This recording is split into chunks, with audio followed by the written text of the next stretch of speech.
Hello my dear student, welcome to Exam Fancy. कोई धर्म को अफीम कहता है। कार्ल मार्क्स धर्म को क्या कहते हैं? अफीम कहते हैं। गांधी धर्म को ईश्वर की तरफ जाने का रास्ता कहते हैं। तो धर्म के जो समझ हैं, जो मायने हैं, वो विश्व स्तर पर बहुत ही विभिन्नतापूर्ण है। धर्म को कर्तव्य के रूप में समझना चाहिए। जब आप स्टूडेंट हैं तो स्टूडेंट का कर्तव्य निभाइए, जब आप पुत्र हैं तो पुत्र का कर्तव्य निभाइए, देश के नागरिक हैं देश का नागरिक का कर्तव्य निभाइए। जहाँ पर आप हों उसी अनुसार अपने कर्तव्य का ग्रहण करें। यही जहाँ तक एक आपका सच्चा धर्म है, जो राष्ट्र धर्म को भी क्या करता है? प्रेरित करता है। आज की वीडियो में हम लोग क्या देखेंगे? भारत में सुधार आंदोलन, आधुनिक भारत में जो सुधार आंदोलन हुए, उन सुधार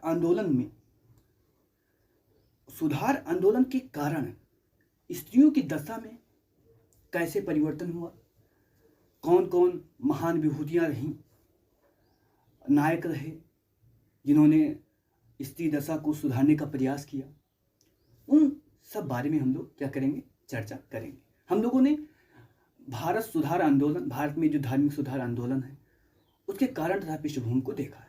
अब हम देखते हैं क्या महिला के बारे में कि महिला जो आंदोलन हुआ उसने महिलाओं की स्थिति को कहाँ तक परिवर्तन किया और कौन कौन लोग थे जिन्होंने परिवर्तन करने की कोशिश की। ठीक है, तो हम क्या देखते हैं? स्त्रियों की दशा में सुधार के संदर्भ में भारत में सुधार आंदोलन, धार्मिक सुधार आंदोलन।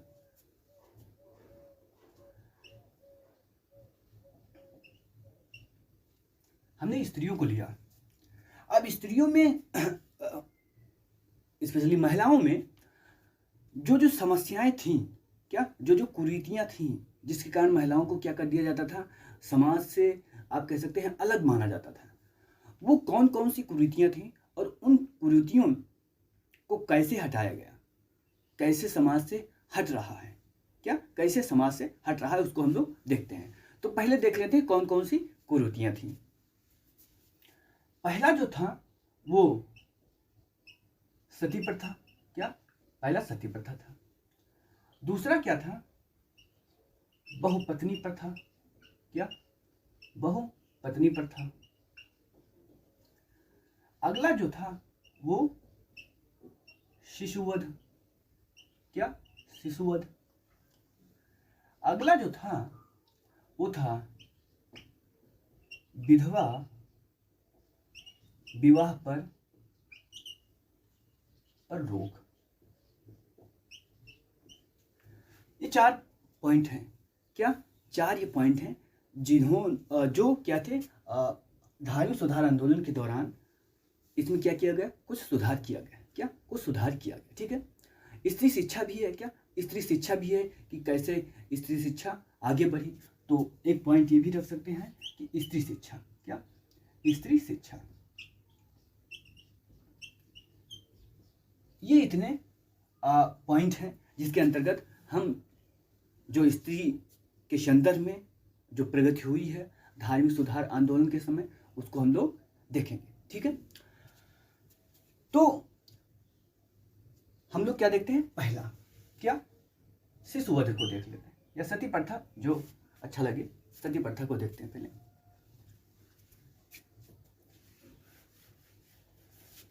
क्या? हम सती प्रथा को पहले देखते हैं। अब सती प्रथा क्या है? 1-2 मिनट में आप लोग समझ लीजिए। सती प्रथा एक ऐसी कुरीति थी जिसके अंतर्गत यह सामान्यतः विवाहित स्त्री से आशा किया जाता था कि जब उसका पति, क्या पति का जब डेथ हो जाए या पति मर जाए, तो पति के चिता पर वो स्त्री पति के साथ जल जाए। अब ये जो प्रथा थी वो समझ से परे है। अगर एक आदमी की डेथ होती है, दूसरा आदमी उसके कारण पृथ्वी से चल दे, तो पूरी पृथ्वी पर सभी मनुष्य तो समाप्त हो जाएंगे, सभी मनुष्य ही समाप्त हो जाएंगे।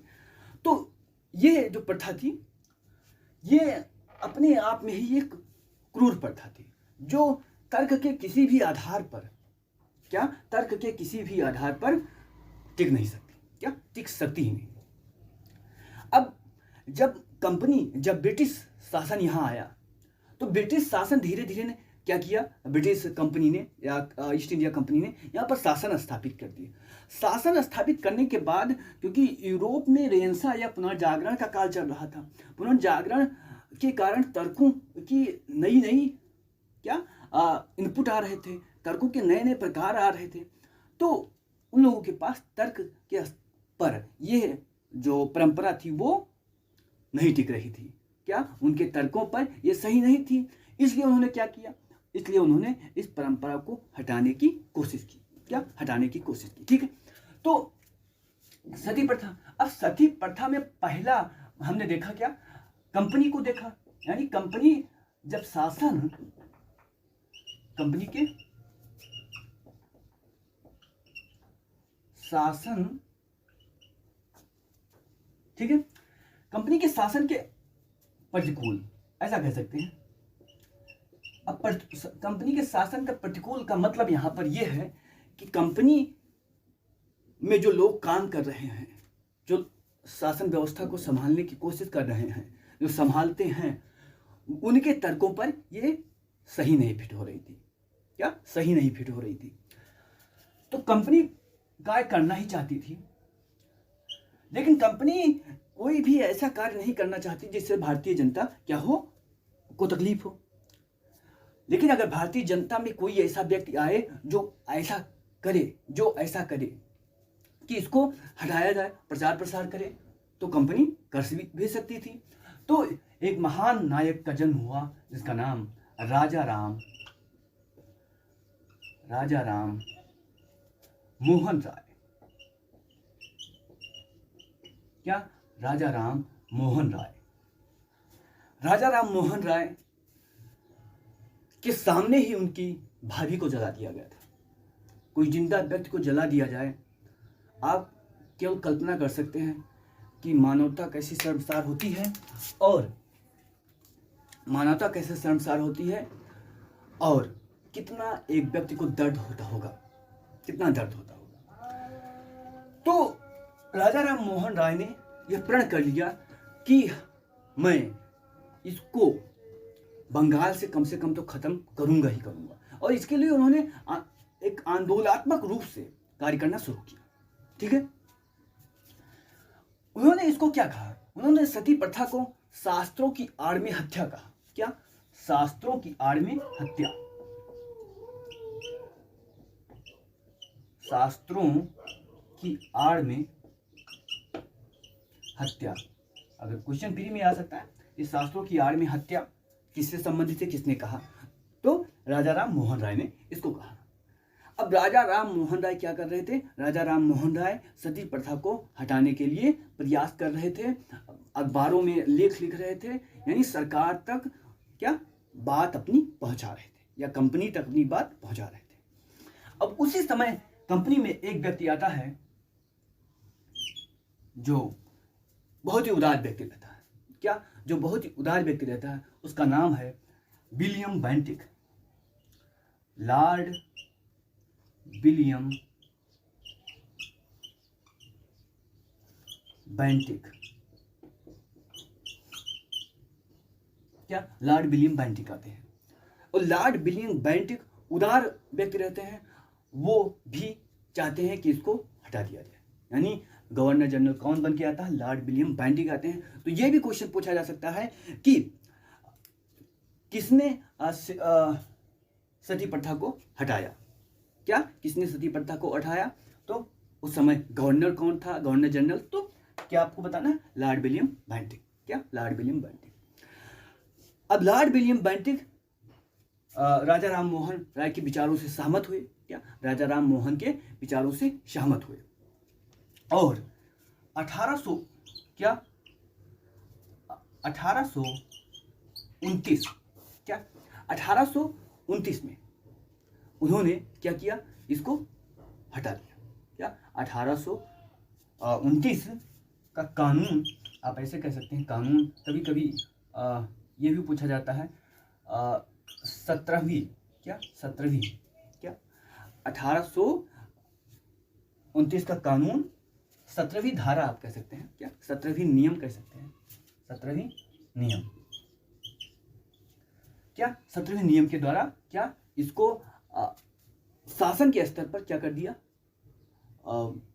अवैध घोषित कर दिया। क्या शासन के स्तर पर अवैध घोषित कर दिया। ठीक है, अब ये जो कानून 1729 और 17वीं नियम ये सबसे पहले कहाँ लागू हुआ, ये भी क्वेश्चन प्री में बन सकता है आपका। तो ये सबसे पहले बंगाल में, क्या बंगाल में कहाँ लागू हुआ, बंगाल में लागू हुआ। ठीक है, अब पहला जान लिया, तो दूसरा, क्योंकि बंगाल राजा राम मोहन राय बंगाल के ही थे, क्योंकि बंगाल उस समय बहुत बड़ा क्षेत्र था, तो दूसरा ऐसा कौन सा क्षेत्र है, तो आप मद्रास कह सकते हैं। क्या मद्रास, यानी कि चेन्नई। क्या चेन्नई, इसको समाप्त किया गया। क्या इसको समाप्त किया गया, और धीरे धीरे प्रगति के साथ कानून तो बना, लेकिन धीरे धीरे प्रगति के साथ राष्ट्रीय आंदोलन ने भी इस पर अपना जोर दिया, और धीरे धीरे सती प्रथा को भारत से हटाने में क्या हम लोगों को सफलता मिली। तो सती प्रथा आज भारत में नहीं है, आप ये मान सकते हैं। ठीक है, तो ये पहला पॉइंट क्या सती प्रथा के बारे में राजा राम मोहन राय ने काम किया और इसको कैसे हटाया गया, ये था। ठीक है, अब दूसरा जो है वो हम देखते हैं, क्या शिशु वध।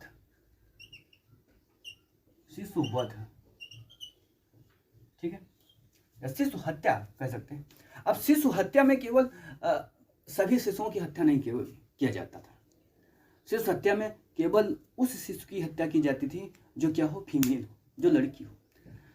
अब ये कैसी प्रथा थी, कैसे क्यों इसको किया जाता था, तो इसको हम समझने की कोशिश करते हैं।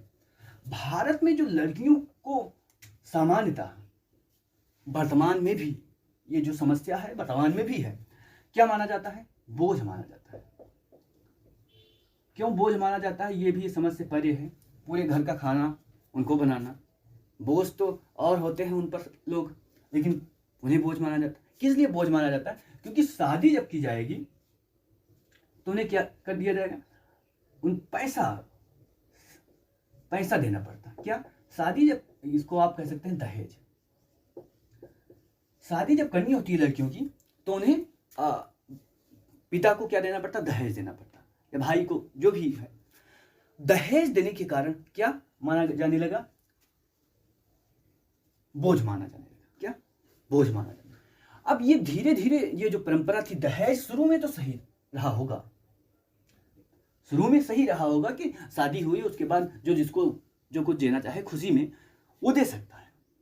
खुशी में कुछ भी मैं कपड़ा देना चाहता हूँ वो अलग बात है, शुरू में सही था। लेकिन धीरे धीरे क्या हुआ, ये अपने विकृत रूप में आया, और इसी विकृत रूप के कारण क्या हुआ, शिशुवध शुरू हुआ। क्या शिशुवध शुरू हुआ, और शिशु धीरे धीरे यह परंपरा क्या विकसित होती गई कि जो बच्ची जन्म लेती हैं वो क्या होती हैं, वो संकट लेकर आती हैं। क्या बच्चियां जो जन्म लेती हैं वो संकट लेकर आती हैं। ये बड़ी सोचनीय बात आज भी है कि बच्चियां जन्म लेती हैं, संकट को लेकर आती हैं। तो पुरुष जन्म कहाँ से लेता है, बच्चियां नहीं होंगी तो पुरुषों का जन्म कहाँ से होगा। मतलब आप लड़की को क्या मान सकते हैं, आप दिमाग में ये भावना अगर आप हर समय रखते हैं तो आप कभी लड़कियों के प्रति गलत विचार, गलत सोच कभी आ ही नहीं सकता। केवल एक विचार आपको रखना है, क्या, कि मेरी माँ भी लड़की थी। क्या मेरी माँ भी लड़की थी, इसको आप दिमाग में रखेंगे, कभी कोई गलत विचार नहीं आ सकता। और हर समय आपको माँ के प्रति सम्मान दर्शाना ही दर्शाना, क्योंकि मेरी माँ भी लड़की थी तो लड़की के प्रति सम्मान दर्शाना ही दर्शाना, क्योंकि लड़की भी आगे माँ ही बनेगी किसी की। ठीक है, तो ये दहेज से शुरू होकर क्या शिशुवध में परिवर्तित हुआ, और धर्म के द्वारा भी इसको क्या समर्थन देने जाने लगा। क्या समर्थन दिया जाने लगा। बच्ची जन्म हुई तुरंत उसे मार दिया जाता था। क्या तुरंत उसे मार दिया जाता था। अब यह भी क्या था, तर्क पर कहीं भी टिक नहीं सकता था।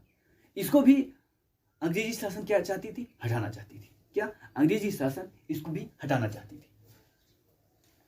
अब कौन से कानून बने उसको देखते हैं। क्या कौन से कानून बने, ये तो परंपरा होगी, कुरीतियाँ हो गई। अब उसको कैसे हटाया गया इसको हम देखते हैं। क्या उसको हम देखते हैं।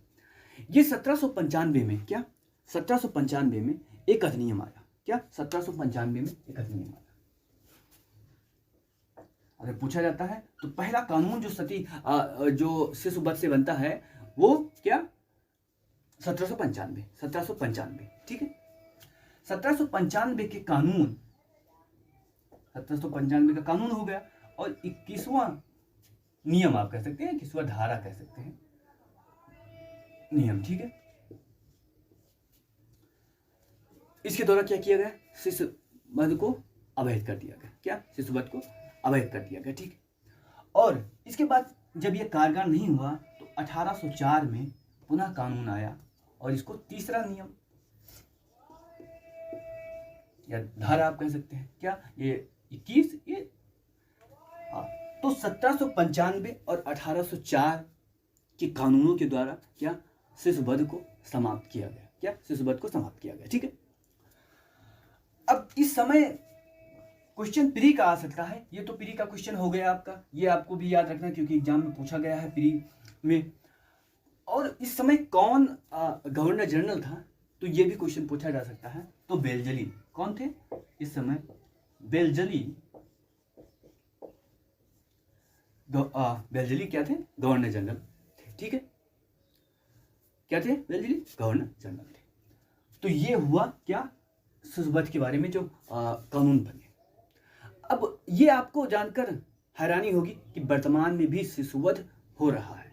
वर्तमान यानी कि 21वीं शताब्दी में भी जो अपने आप को क्या मानते हैं, सबसे ज़्यादा बौद्धिक वर्ग मानते हैं, वो ऐसा काम कर रहे हैं।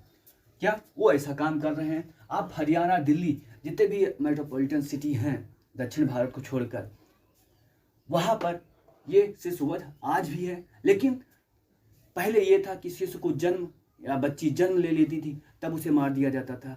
आज की बच्ची पेट में आई कि उसे मार दिया जाता है, उसे मार दिया जाता है। तो शिशु वध का दूसरा रूप आज भी है और आज उसे बौद्धिक वर्ग कर रहा है। क्या बौद्धिक वर्ग कर रहा है। अब बौद्धिक वर्ग को कैसे रोका जाए, इसके लिए कानून सरकार ने बनाए हैं कि लिंग परीक्षण अपराध है। फिर भी क्योंकि डॉक्टरों का भी इसमें रोल रहता है, तो इसको भी समाप्त करने की समाप्त करने की ज़रूरत है। मानसिकता यही होनी चाहिए कि अगर बच्ची नहीं होगी तो सृष्टि नहीं होगी। तो ये हुआ शिशु वध के बारे में और वर्तमान में जो है वो भी, ठीक है। दो हो गया, हमने सती प्रथा देखा, शिशु वध देखा। क्या शिशु वध देखा। अब तीसरा जो है उसको हम कह सकते हैं विधवा विवाह। अब भारत में ये परंपरा रही है कि बचपन में ही शादी कर देना। अब आपने 4 साल की लड़की की शादी कर दी। क्या 4 साल की लड़की की शादी कर दी। अब उसके पति देव कुछ भी हो गया उनको, या कुछ भी हो गया और उनकी डेथ हो गई। अब 4 साल की लड़की को पता ही नहीं है कि उसकी शादी की हुई, क्या हुआ, कुछ पता ही नहीं है। और वो क्या बन गई, विधवा। 4 साल में विधवा बन गई। अब 4 साल में विधवा बन गई। भारत में क्या मान्यता कि विधवा की शादी नहीं हो सकती। अब आप बताइए 4 साल में कोई लड़की विधवा हो जाए तो उसकी शादी नहीं हो सकती। कहीं किसी आधार पर ये टिकता है, कोई तर्क है। लेकिन परंपरा थी। क्या परंपरा थी। विधवा हो गई, उसे अब पूरी जिंदगी विधवा रहना है। और दूसरा परंपरा क्या कि जो भी विधवा होती है, जो भी लड़कियां विधवा होती हैं, आज आप देखेंगे गांव में भी देखेंगे, जहां पर अभी पिछड़ा एरिया है या जहां पर शिक्षा नहीं है, वहां पर विधवा को किससे जोड़ा जाता है। विधवा को आप जैसे एग्जाम्पल, किसी की एक आंख नहीं है, अगर उसकी एक आंख चली गई तो अंधे को देखना ही क्या माना जाता है, अशुभ माना जाता है। अब ये कौन सा, एक आंख उसकी नहीं है तो इसमें अशुभ क्या है। गॉड ने उसको जैसा बनाया वैसा है, उसमें अशुभ होने की कोई समस्या, वो तर्क ही नहीं है। क्या कोई तर्क ही नहीं है अशुभ होने का। गॉड ने जैसा बनाया है, गॉड तो शुभ ही करेगा, गॉड अच्छा ही काम करेगा, खराब करेगा नहीं। तो इनको क्या अशुभ माना जाता है, यानी ये अच्छे कार्यों पर, जो अच्छा कार्य होगा उसमें इनको बैन भी कर दिया जाता है कि आप ना आइएगा। अब आप कल्पना कर सकते हैं एक व्यक्ति को कैसे समाज बाहर करता है, कैसे समाज बाहर करता है। और ये जितनी भी मैं समस्या बता रहा हूं, अगर से इस वध को छोड़ दिया जाए, इसको फैलाने में, इसको समाज में एक स्थापित करने में एक वर्ग का बहुत बड़ा योगदान रहा है, वो है ब्राह्मण वर्ग। अब मैं सभी ब्राह्मण को नहीं कहता, लेकिन ब्राह्मण वर्ग का इसको बढ़ाने में बहुत ज़्यादा योगदान रहा है। उन्होंने इसको धर्म से जोड़ दिया, और धर्म से जोड़ने के कारण ये समाज के रग रग में चला गया, क्योंकि ब्राह्मण ही क्या थे, धर्म के ठेकेदार थे। धर्म की रक्षा करना, धर्म की सारा काम करना उन्हीं को आता है, और कोई जानता ही नहीं। लेकिन वर्तमान में स्थिति बदल रही है वर्तमान में स्थिति। तो क्या अशुभ माना जाता था। अब अगर 4 साल की लड़की विधवा हो गई, अशुभ उसको माना जाएगा, तो वो एक सामाजिक बुराइयां हैं, क्या सामाजिक बुराई है। अब कंपनी इसको क्या चाहती थी, कंपनी इसको समाप्त करना चाहती थी, क्या कंपनी इसको समाप्त करना चाहती थी। और भारत में ऐसे नायक भी जन्मे, ऐसे प्रबुद्ध वर्ग भी जन्मा, जो इसको क्या चाहता था, हटाना चाहता था, क्या हटाना चाहता था। कोई भी व्यक्ति है, वो वर्तमान समय हो या पास्ट हो, अकेला कोई रहना नहीं चाहता। अकेला कौन रहेगा, जो भगवान होगा। किसने बोला, अरस्तु ने, सामाजिक प्राणी है। अगर आप समाज में नहीं रहते और अकेले रहते हैं तो आप तो गॉड के तुल्य हुए। हर समय अकेले रहना इम्पॉसिबल है। तो हर आदमी चाहता है कि उसके साथ कोई ना कोई रहे। तो जो पति पत्नी का रिश्ता होता है, वो एक आपको क्या देता है, सहारा, इमोशनल सहारा दे देता है। अब आप बचपन में शादी कर दें और उसके बाद पूरी लाइफ लड़की को बोझ माने, विधवा कर दे, मतलब लड़कियों का तो लाइफ चौपट कर दिया। अभी भी बहुत लड़कियों की लाइफ ऐसी ही है, ऐसी ही ग्रामीण क्षेत्र में आप जाइए, ऐसे ही बहुत सी लड़कियां आपको ऐसे मिलेंगी, शहर भी है और ग्रामीण भी, कि वो एक कमरे में पूरी लाइफ को व्यतीत कर देती है। मतलब अनथिंकेबल कि एक कमरे में पूरी लाइफ को चयन करना। बाय द वे, वो इमोशनल मसला है, वो सब पर बात किया जाएगा तो थोड़ा आप भी इमोशनल होंगे, हम भी इमोशनल होंगे। तो विधवा विवाह में देखते हैं कौन कौन से महानायक या प्रबुद्ध वर्ग आए जिन्होंने क्या किया, काम किया। तो इसमें पहला जो नाम है ईश्वर चंद्र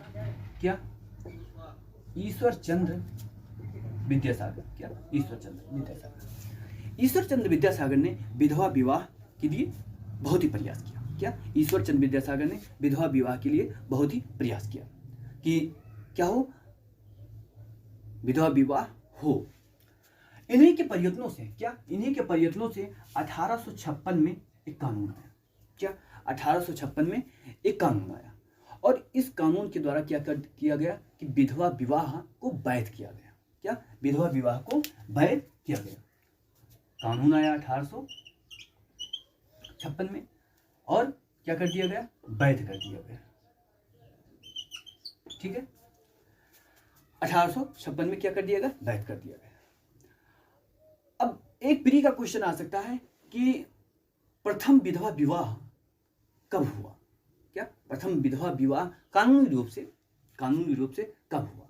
तो आप क्या बताएंगे, 1856 में। क्या 1856 में, ठीक है, 7 दिसंबर 1856। क्या 7 दिसंबर 1856 कोलकाता। क्या कोलकाता में प्रथम विधवा विवाह हुआ। क्या प्रथम विधवा विवाह। अब इस समय जब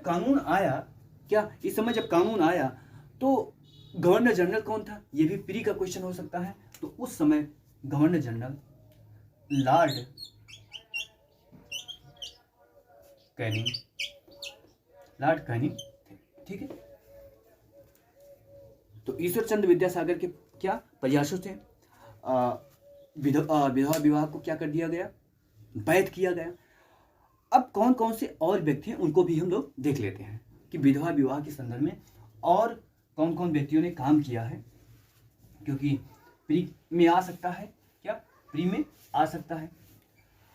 तो महाराष्ट्र के कुछ व्यक्तियों को हम लोग देखते हैं। क्या महाराष्ट्र के कुछ व्यक्तियों को हम लोग देखते हैं। महाराष्ट्र के एक व्यक्ति हैं जिनका नाम है क्या, जगन्नाथ शंकर सेठ। क्या, जगन्नाथ शंकर सेठ। ठीक है, जगन्नाथ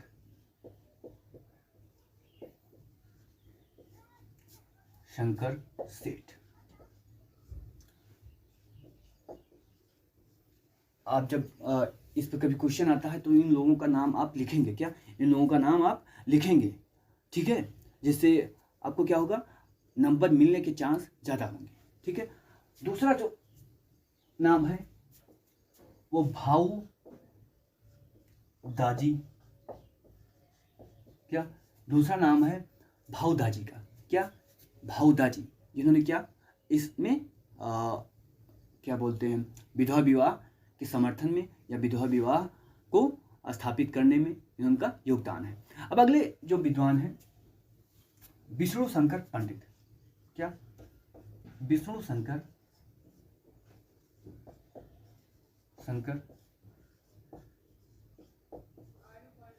पंडित। क्या, विष्णु शंकर पंडित, ये हो गए। अब विष्णु शंकर पंडित क्या 1850 में एक संस्था स्थापित करते हैं। उस संस्था को भी आप लोग देख लीजिए क्योंकि पूछा जा सकता है। विष्णु शंकर पंडित एक संस्था स्थापित करते हैं। उस संस्था का नाम विधवा पुनर्विवाह क्या एसोसिएशन था। क्या, विष्णु शंकर ने क्या किया,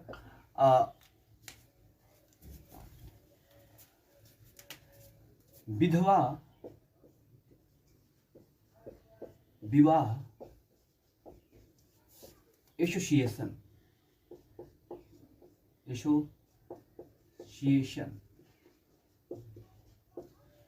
पूछा जा सकता है कि विधवा पुनर्विवाह एसोसिएशन किसने स्थापित किया, तो किसने स्थापित किया, विष्णु शंकर पंडित ने। क्या, विष्णु शंकर पंडित ने। ठीक है, कब स्थापित किया, विधवा पुनर्विवाह इसको करना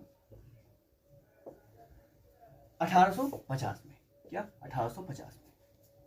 1850 में विष्णु शंकर पंडित ने विधवा पुनर्विवाह क्या एसोसिएशन स्थापित किया। ठीक है, अब एक व्यक्ति और है करसोन दास। क्या, करसोन दास, क्या नाम है उनका, करसोन दास।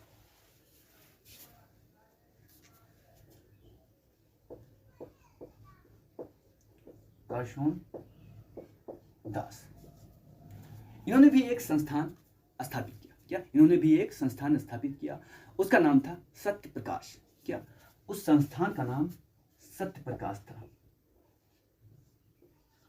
सत्य प्रकाश। क्या नाम था, सत्य प्रकाश। 1850 में। क्या, 1852 में किया 1850 में उसने विष्णु शंकर ने किया था। क्या, ठीक है, करसोन दास किसकी स्थापना की, सत्य प्रकाश। सत्य प्रकाश क्या काम करती थी, विधवा पुनर्विवाह को क्या प्रचारित करती थी। क्या, विधवा पुनर्विवाह को क्या करती थी, प्रचारित करती थी। ठीक है, अब एक नाम मुंबई के डॉक्टर कार्वे। क्या, डॉक्टर कार्वे। डॉक्टर कार्वे,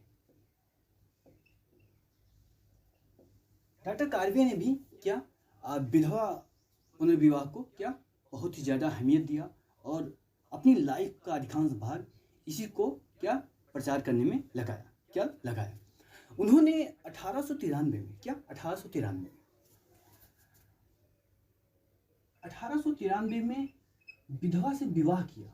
क्या, एक विधवा से विवाह किया। ठीक है, विधवा से विवाह किया। अब प्री में क्वेश्चन आता है सामान्यतः कि कौन से लोग हैं, कौन से नायक हैं, कौन से सुधारक हैं जो इससे संबंधित हैं, सती प्रथा से संबंधित हैं, शिशुवध से संबंधित हैं, विधवा पुनर्विवाह से संबंधित हैं। तो ऐसे क्वेश्चन आएगा तो ये 4-5 जो नाम आप बताया जाए ये आप ध्यान रखना है कि विधवा विवाह से संबंधित है। ठीक है, तो 1893 में इन्होंने क्या किया, विधवा से विवाह किया खुद। ठीक है,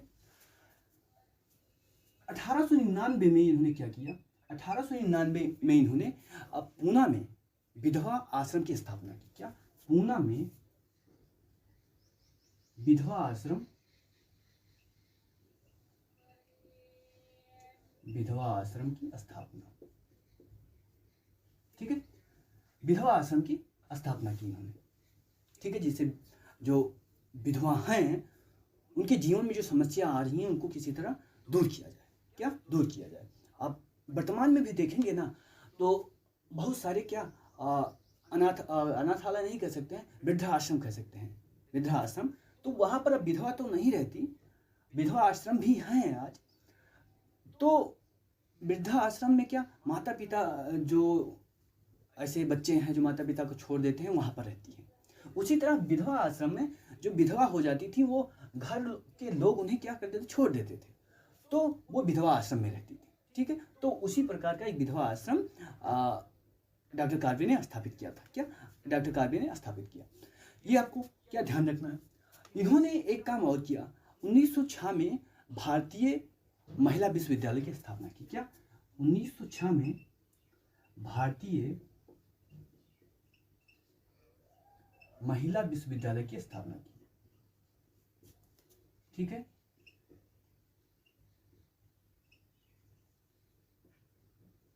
महिला विश्वविद्यालय की स्थापना की। एक पॉइंट और कार्बी के बारे में आप लोगों को याद रखना है कि ये फर्ग्यूसन कॉलेज के क्या थे, प्रोफेसर थे। क्या, फर्ग्यूसन कॉलेज के प्रोफेसर थे। ठीक है,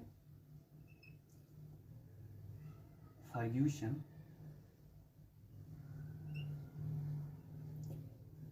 कॉलेज के प्रोफेसर थे। ठीक है, सुधारक थे। विधवा पुनर्विवाह में इनका मुख्य योगदान है। इनका जन्म 1858 में होता है। क्या, 1858 में। कहां पर, डिपोली। डिपोली एक स्थान है, वहां पर इनका जन्म होता है।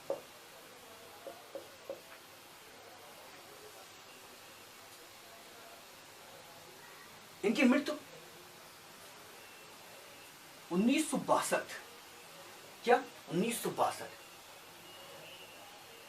में होती। यानी इन्होंने भारतीय आजादी को देखा। 1858 में जन्म हुआ और 1962, कम से कम 100 साल, 102 साल तक ये जीवित रहे। क्या, 102 साल तक जीवित रहे। इनको 1958 में, क्या, 1958 में इनको भारत रत्न भी दिया गया। क्या, भारत रत्न से नवाजा गया।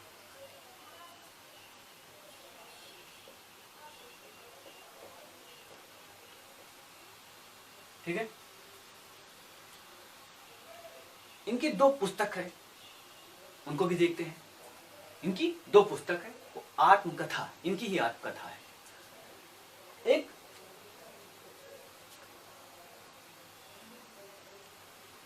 जिसका नाम है आत्मवृत्ति। क्या, आत्मवृत्ति, आत्मवृत्ति। इसे मराठी में लिखा है। क्या, इसे मराठी में, मराठी भाषा, आत्मवृत्ति। दूसरी जो पुस्तक है उसको इंग्लिश में लिखा है, लुकिंग बैक। क्या, लुकिंग बैक। ठीक है, ये 2 पुस्तक है। इतना हमको कम से कम केशव कार्बी के बारे में जानना। उनका नाम था पंतुलू के बारे में। क्या, बीज पंतुलू के बारे में। अब अगर क्वेश्चन आता है कि विधवा विवाह से संदर्भ, क्या विधवा विवाह से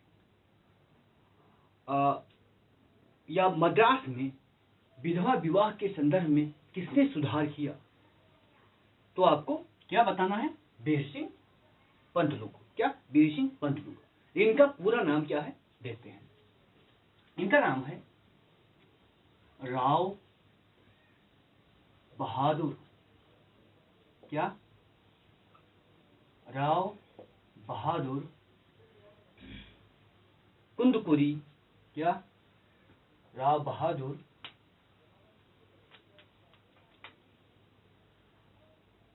कुंदपुरी, कुंदपुरी वीर सिंह, वीर सलिंगम, क्या? वीर सलिंगम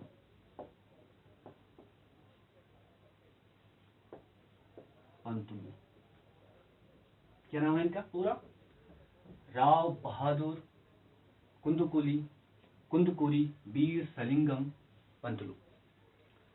ठीक है, ये ऐसे महानायक थे जिन्होंने मद्रास प्रेसिडेंसी में विधवा पुनर्विवाह को क्या किया, कह सकते हैं समर्थन दिया। और पूरी लाइफ इन्होंने क्या सोशल रिफॉर्मर के रूप में क्या किया। अब सोशल रिफॉर्मर के रूप में इन्होंने क्या क्या कार्य किया, या इनके बारे में जो सामान्य जानकारी है उसको हम लोग यहाँ पर जानते हैं।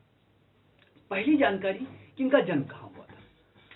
इनका जन्म कहाँ में? राजमुंदरी। कहाँ? राजमुंदरी में हुआ था 1848 में। क्या? 1848 में। क्या? इनका जन्म 1848 में होता है। ठीक है, कहाँ? राजमुंदरी में।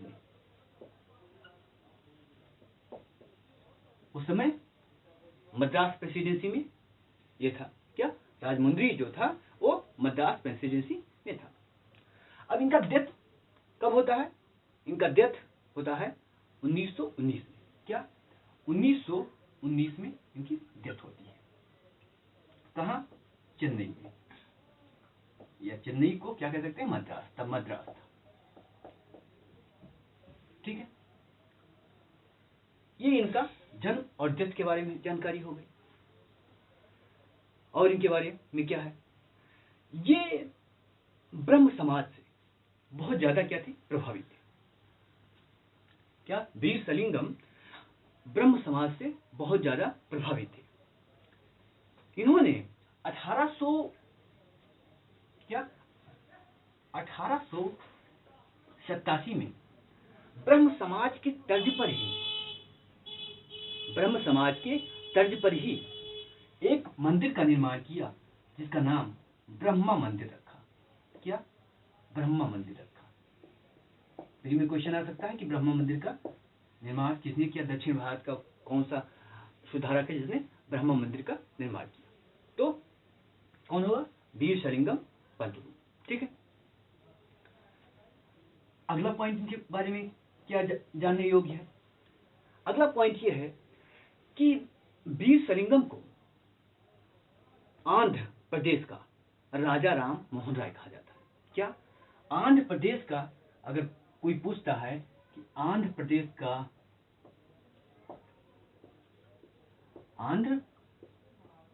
का राजा राम मोहन राय कौन है?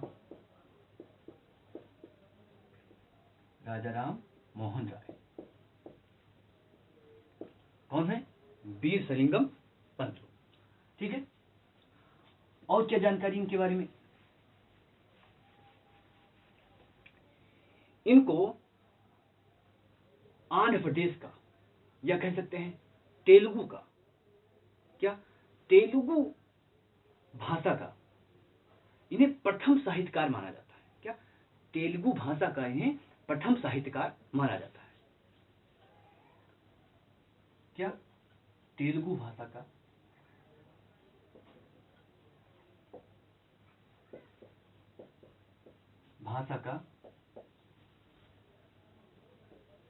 प्रथम कवि आप कह दो, प्रथम कवि। यानी तेलुगु में जो क्लासिकल युग आया वो इन्हीं से शुरुआत होता है। क्या तेलुगु में जो क्लासिकल युग आया वो इन्हीं से शुरुआत होता है। इन्होंने ही तेलुगु में पहला उपन्यास लिखा। क्या तेलुगु में पहला उपन्यास, क्या तेलुगु में पहला उपन्यास किसने लिखा था? वीरेशलिंगम ने। और उस उपन्यास का क्या नाम था? राजशेखर चरित्रम।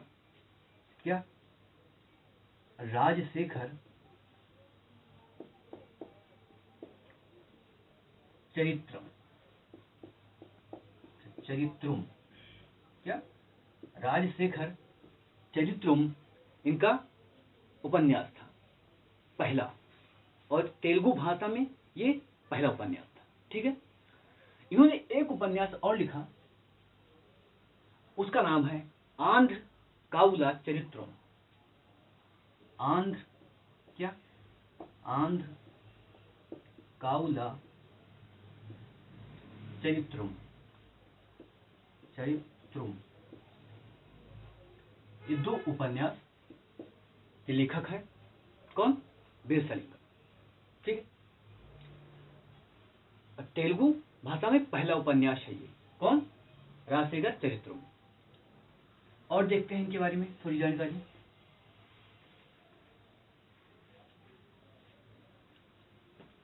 इन्होंने महिला शिक्षा को बढ़ावा देने के लिए, क्या महिला शिक्षा को बढ़ावा देने के लिए एक जर्नल लिखा था।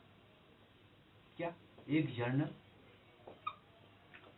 और उस जर्नल का नाम था विवेक वर्धनी। क्या विवेक वर्धनी, क्या नाम था? विवेक वर्धनी। ये स्पेशली महिला शिक्षा के लिए निकाला गया था कि महिला में जागरूकता को फैलाया। ठीक है। एक इन्होंने मासिक पत्रिका निकाली। क्या मासिक पत्रिका,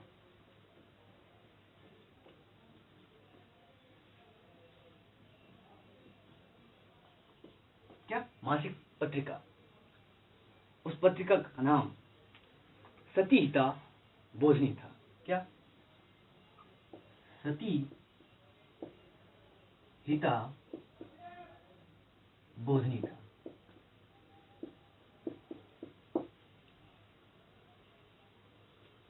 सो इतनी जानकारी कम से कम हम लोगों को वीरेशलिंगम के बारे में रखना है।